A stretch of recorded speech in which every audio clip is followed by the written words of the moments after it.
कोकणातील लोककलेचे नवनवीन व्हिडिओ पाहण्यासाठी आपल्या चॅनलला सबस्क्राईब करायला विसरू नका.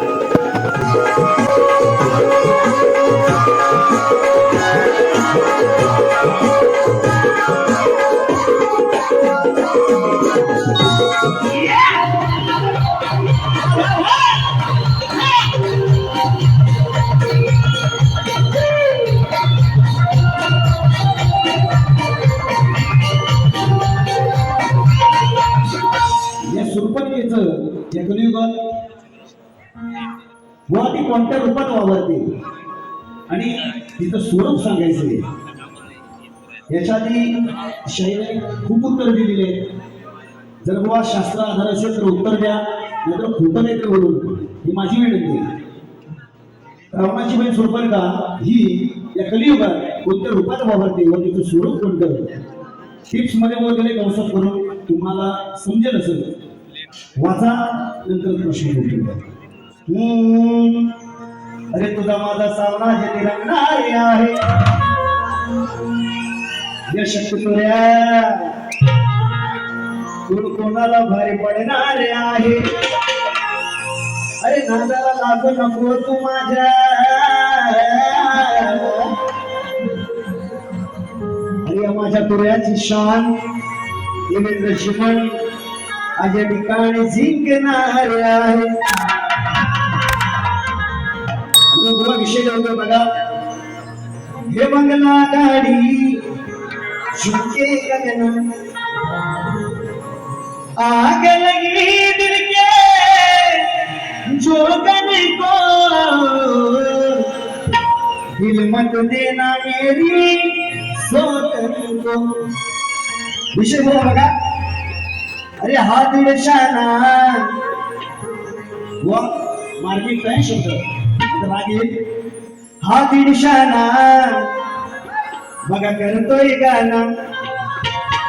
अरे शक्ती तुऱ्याचा हुआ समजतो राणा, वचन दिले गुरुन तोडू नको. कारण आज बघा देवेंद्र शिवाची बारी आहे तुमची. जर शास्त्रात चोरी राहिला तर टिकवणार नाही तर वाढवा तुमची. यात सांगून होतं प्रश्नपत्रात काय म्हणतोय बघा, हे वचन दिले गुरुन तोडू नको. अरे मूळ माईचा गावा सोडू नको. बुवा मूळ माईचा गावा सोडू नको.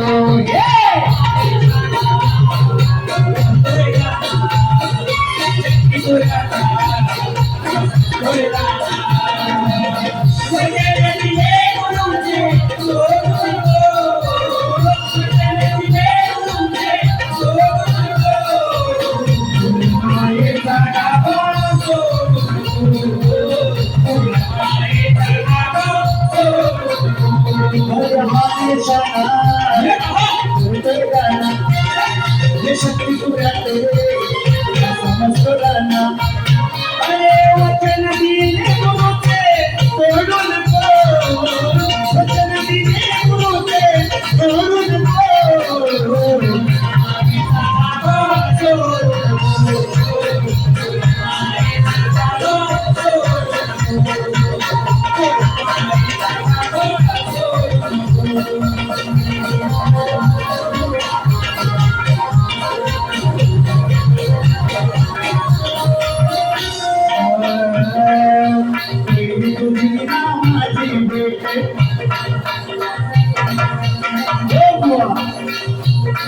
अहो पहिले तुमची माझी वेळी भेट, कधी बोल नकोस तू माझ्याशी बोट. अरे जर का जाशील वगैरे घेते बुवा, जर का जाशील वगैरे घेते, तुला वाढ कोणाचा करू नको. मायेचा गावा सोडू नको, मूळ मायेचा गावा सोडू नको. हा देशाला शक्ती तुझ्याचा